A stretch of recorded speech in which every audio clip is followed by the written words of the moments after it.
being in these outdoor spaces, foraging, the overarching feeling that I feel is being at a family reunion. In one of those big family reunions where, you might be familiar with a few of your closest cousins and relatives, but, the other more distant ones, you don't quite know who they are and what their names are and their stories, but it's a joyous time, right? It's a joyous space to be there because you know that you are related to these individuals and that you're connected to them and that they care about you and you care about them. Lots of little friends. Wow, lots of little friends.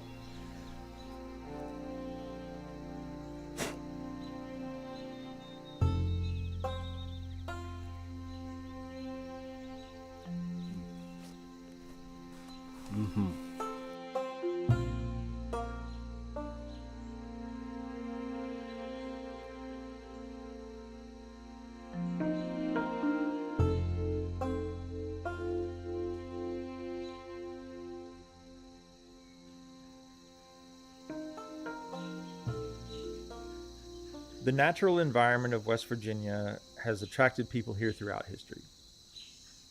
And we usually hear about people who came here from somewhere else, exploited the resources, and sent the profits somewhere else.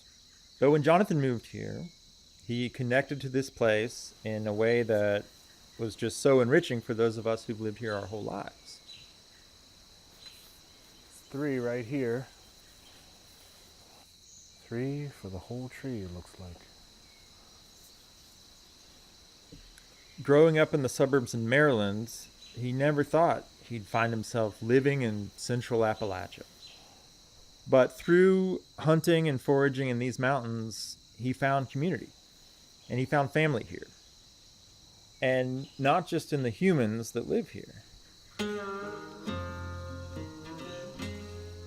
I think it's really awesome and a different way to think about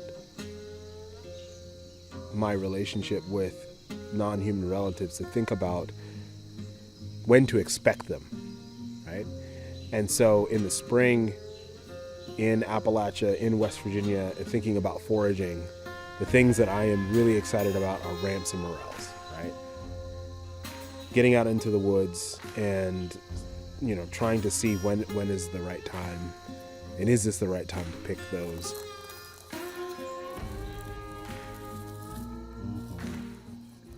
Nothing like it.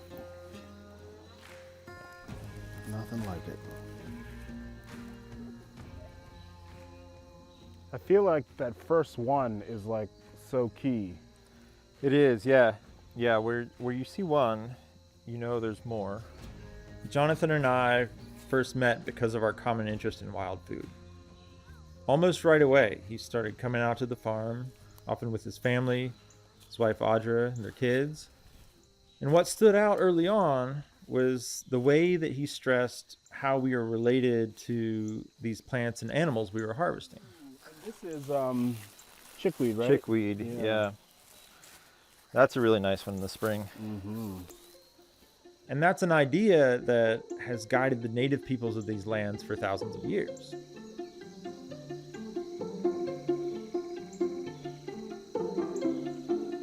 This concept of thinking about non-human species as relatives, I think, is something that's really important. That way of thinking really creates the sense of humility that we need as a species to remember that we are the youngest. Before we were here, our mammal relatives were here, the beavers and deer, and before them there were plant relatives, the oaks and the maples and things. I try to keep that in mind when I'm, going through the forest and meeting new relatives and communing with others that I'm more familiar with. We were just in the woods now and, looking at the ants that were eating the oyster mushroom. Wow, the ants are really taking this, it's definitely being broken down. They weren't here. That's so fascinating. And both of those are older siblings. They've been doing that for many, many years, longer than I've been alive, certainly, and my great great great great grand relatives have been around. So that's humbling. In some of our earliest conversations, Jonathan talks so much about some of the indigenous scholars and activists and storytellers that he was reading and listening to. There was Robin Wall Kimmerer, Adrian Keene, Kim Tallbear, and so many others whose words encouraged him to think about the importance of relations. Oscar, those are ramps right there, those greens. Ramps. In a state like West Virginia, which is so dominated by extractive industry, we learn that nature is just there for us to conquer for money and status. And we don't think about the consequences of taking too much, especially when we see humans and nature as these two unrelated things.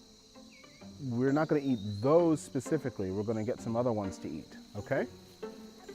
Yeah, there's more this way. Come on.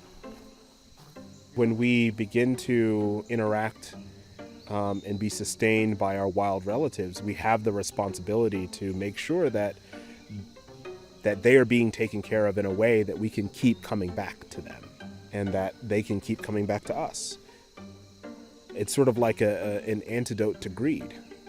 So, that means not clear cutting, a forest to harvest the wood. That means not taking all of the pawpaws that are there, not taking all of the mushrooms that are there, and really getting to know those relatives in a way that you feel comfortable that relationship can be sustained.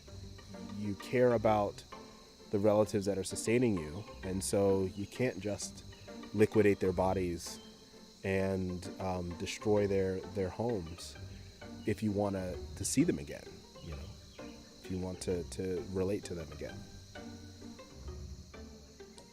That wisdom, that idea of relations is so fundamental to Jonathan's learning. So it becomes fundamental to his teaching. And teaching is what brought him here. He's a university professor, and he studies how people interact with land and wildlife in order to feed themselves. So wild food becomes the vehicle for his lessons. In the classroom, sure, but especially to his kids. Hey, Oscar, come on, dude. Being out in these outdoor spaces and introducing non-human relatives to the young people in my life, my children, I think is probably the most important thing I can do. So for my children who are going to be 7 and 4 this year, I think it's so important for them at this early age where they are so receptive to knowledge, right? They're so interested and sort of have this disposition to learn things, to introduce them to as many relatives as I possibly can. Okay, let's keep moving, okay? Because just, the saying, it takes a village to raise a child, that village, at least for me, includes not just the humans, but the non-humans. Oh, haha. Found one. Can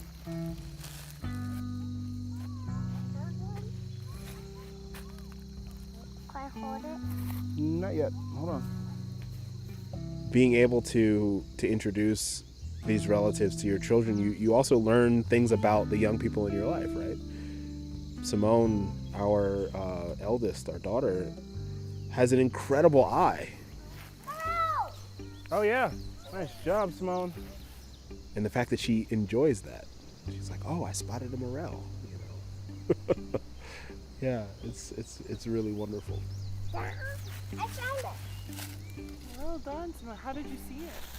I don't know. I'm gonna pick it.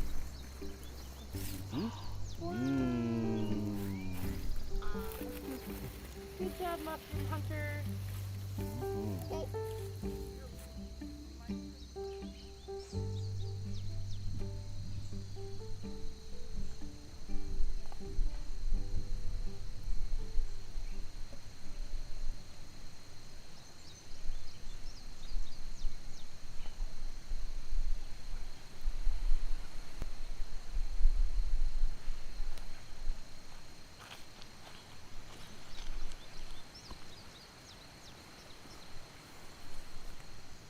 Oh, is that? Yep. Here's one. And there's one.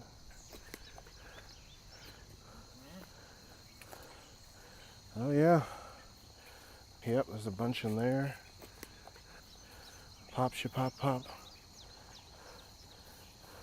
They're little chanterelles.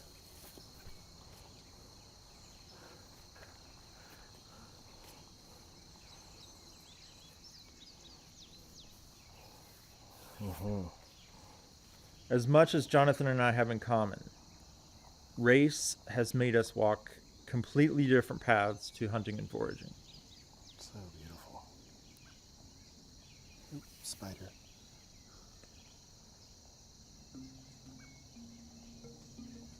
For white people from mostly white rural communities, it is so easy for us to imagine that we all have the same experiences, we all have the same access, and that we're all treated the same in the outdoors. My personal safety is not something I have to consider when I'm on my land, when I'm on public land, or pretty much anywhere else. But for Jonathan, that is not the case. That's a thing that I always think about, no matter where I am, no matter how many white folks are around with me. I'm thinking about what is going to happen when a white person who claims ownership on this space shows up and demands an explanation of why I'm there, right? Why is this black person in this space? The ways that blackness interacts with rural spaces in this country has always been contentious, traumatic, anxiety-inducing.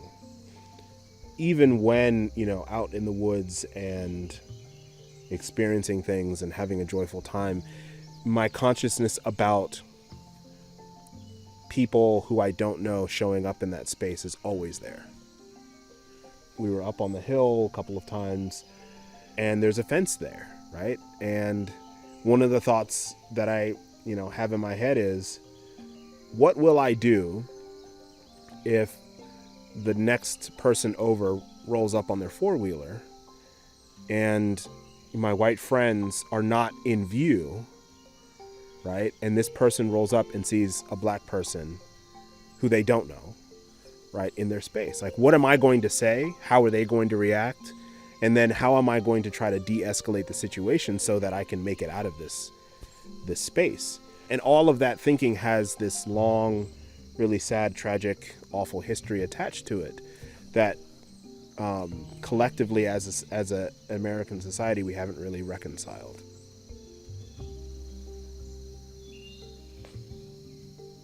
Some folks deny racism and say that his fears are completely unfounded. But read the news. If black people are killed when going for a jog, or reaching for a wallet, or trying to buy a toy gun at Walmart, then Jonathan has to think about the risk of being in the woods, especially when it's deer season and he has a real gun.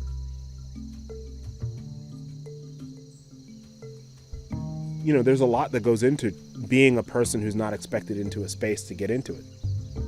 I think, for most white people, it's just like, where is a space that I can go? I don't have to really worry about the other people that are there, the interactions or anything. I just need to find a space so I can go walking or go hiking. And then, sort of as a non-white person or a black person, you figure out who are the human relatives that you can trust to be in those spaces. Then comes like all of the other knowledge and things that you have to learn about your non-human relatives. So it's sort of like a whole category of stuff that black folks, non-white folks need to account for before we even get to the point where we're learning the names of plants that we don't know. In order to understand these current realities, you have to understand that people were forced off this land. And after that, certain people were prevented from owning or accessing this land. And that all comes back to race. Every bit of that past goes into who is expected here and really who is even allowed to be in these places now. That's what Jonathan wants us to understand. He's opened a lot of eyes and started a lot of conversations that otherwise probably wouldn't have happened.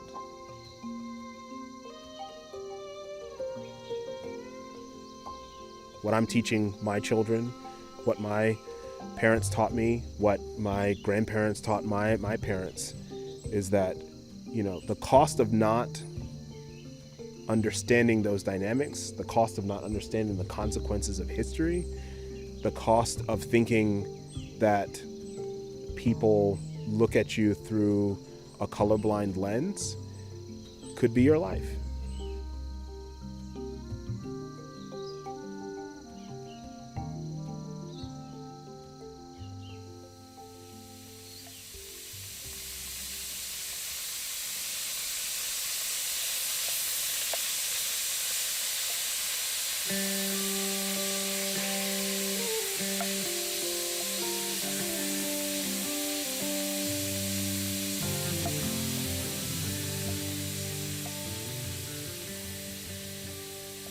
When you connect with somebody through food, you better eat, right? And when Jonathan comes over, we usually eat pretty well. Early on, he introduced me to this dish that really meant a lot to him. It's a dish called enshima and relish. So the main feature of the dish is this cooked cornmeal cake, right? And it's sort of like the starchy base that you pair with a stew. And so the stew is, a tomato and leafy green based stew with the meat and salted fish and onions and garlic and okra. You cook the stew and then you make this enshima cake, and you eat it with your hands, right? And you break off pieces of this enshima and dip it into the stew, and you eat it. And it's just a delicious, hearty meal. Sticks to your ribs and fills your soul and everything. Just so delicious. Enshima and relish was one of my favorite dishes growing up. We didn't have it very often, but whenever we did, it was a treat.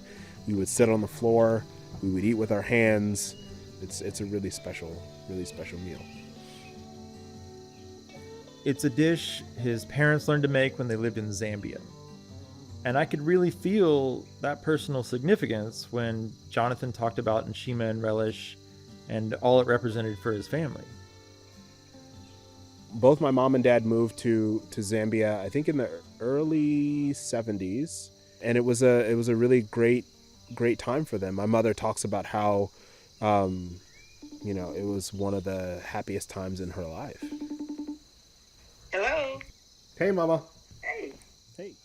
Sometimes he'll call his mom when he's making enshima and relish, and she'll talk about the way that she makes it, or she's made it in the past. Well, when I used to make enshima for the three of us, Yeah. when I used to make the relish, I would start off by bringing to a boil about 2 cups of water. Okay. And it's almost like she's there in the kitchen, like they're cooking together. And then I would measure about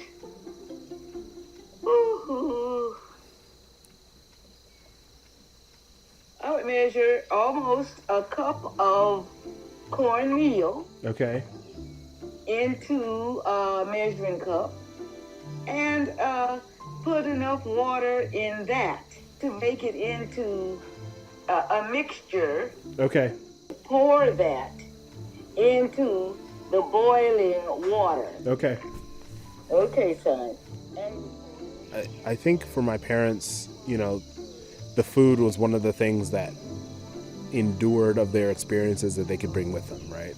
And, in the same way that passing on experiences of being in these outdoor spaces are really important for me to pass on to my children, I think that was one of the things, the gifts that they could give me. Uh-huh. and it will thicken, Yeah. but it will not be thick enough. And then you gradually add more cornmeal, but you stir it in, Jonathan, slowly. Yeah. And you stir it thoroughly. Yeah. And you continue to do that until it's so thick that it's very difficult to stir. Mm-hmm. And it will start once you let it. So the Nshima is just about ready, and the way that my mother would talk about it being ready was sticking a wooden spoon up, and if the spoon stays, then your Nshima is ready. So the Nshima is ready. One time he got in touch with me and said he wanted to make this dish more personal. He wanted it to represent all the hunting, the foraging, the community he found here, all the relations that define his time in West Virginia.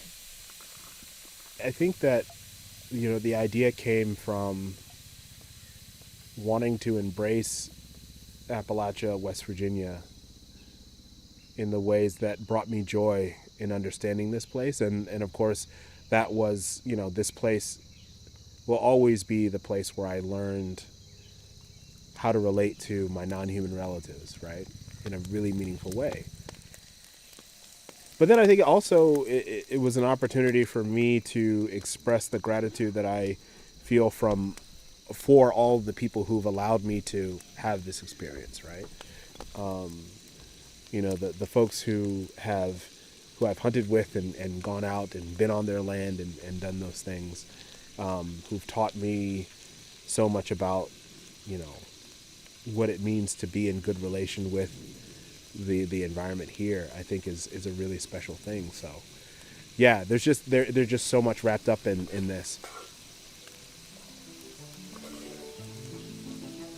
At first it was a discussion. What are the ingredients? What are the stories that can connect this dish to this place? We had home canned tomatoes. These story-rich heirloom varieties that have been handed down in West Virginia communities for so many generations. Tomato time.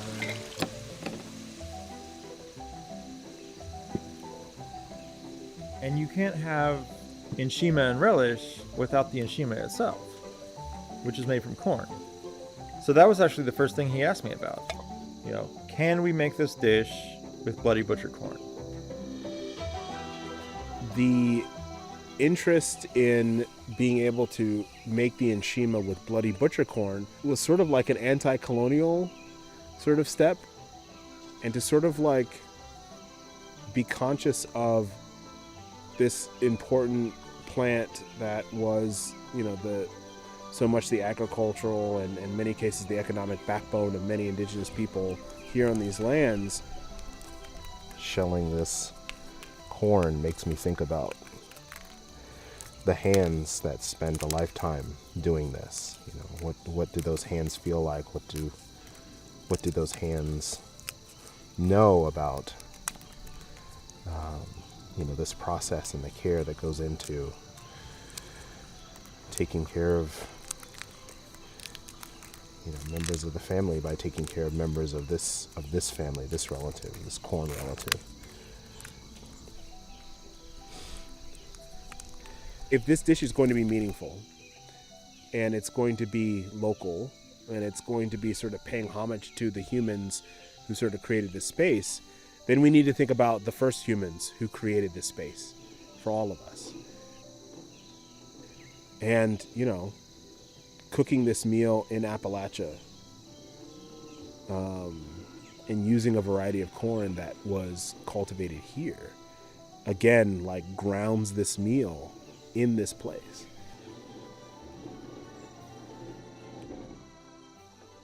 All right. Oh yeah. Not too fine, and it really adds to the kind of the silkiness of the stew that we're going to be dipping this into. So it's not only a flavor contrast, but it's a texture contrast that when it comes together just makes it really, really lovely. So this is perfect. And then of course, he wove in all the wild foods. So this is one of my favorite wild plants, lamb's quarter. It's a relatively mild green, but it's just packed with nutrients. It holds up well to, just eating raw, but also in stews and cooking and everything. And, it's already a gorgeous color green, but when you put it in a stew or in liquid, it turns this really deep emerald green, and it's just so satisfying and delicious to eat. So I'm just excited that we have this for this dish, this Nshima relish. It's just going to be fantastic. The recipe for Nshima and relish calls for salt-cured fish. So we used salt-cured trout. Salt trout was very common in certain parts of West Virginia until about the early 1900s. That's when commercial logging destroyed almost all of our trout streams, and this tradition was disrupted. In this ingredient is a lesson about what happens when we choose not to think about relations and reciprocity. It is the very kind of lesson Jonathan tries to teach through wild food.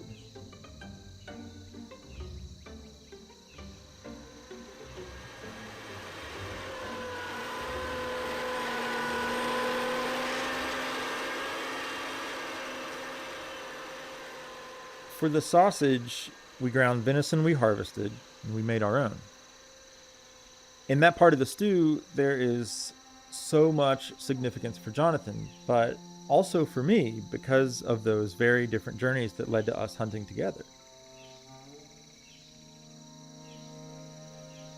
Thinking about our hunt here and, harvesting my first deer, it feels like a slowly developing sort of like entity of thoughts and feelings and emotions, because it was such a powerful and special experience. We went through so much to get to that point. It comes to the surface every time I open my freezer and I see a piece of that deer that's there. Like it all bubbles up, all of it, the anxiety, the joy, the hard work, the pride, the gratitude, everything. It's a living memory. You use the salted trout and what else? And the deer sausage from the deer that I shot Nice. in December. Some people love to debate what Appalachian food means. Would a Zambian stew be commonly accepted as an Appalachian dish? Well, why not? In every bite, there are rich stories and so many layers of meaning connected to place. We crave stories, we create stories. And that's, I think, how we view the world and how we create meaning in the world. And the more enriching stories rooted in reciprocity we can create, the more we can fulfill our good relations on this planet, right? And, I think at the end of the day, food is about nourishing ourselves, not just our bodies, but like our sense and need to learn stories.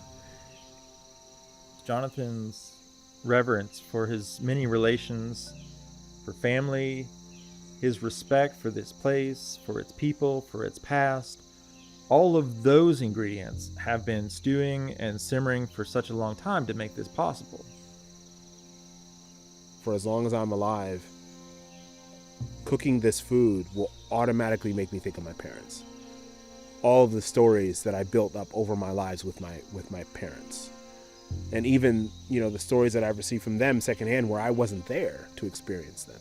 So it's sort of like a way to time travel and then to keep our treasured relatives alive with us. And that's what I want for my children, right? That's what I hope that this meal will do for them, to pass on as much of these stories that I can to them, so that they can build their own stories, right?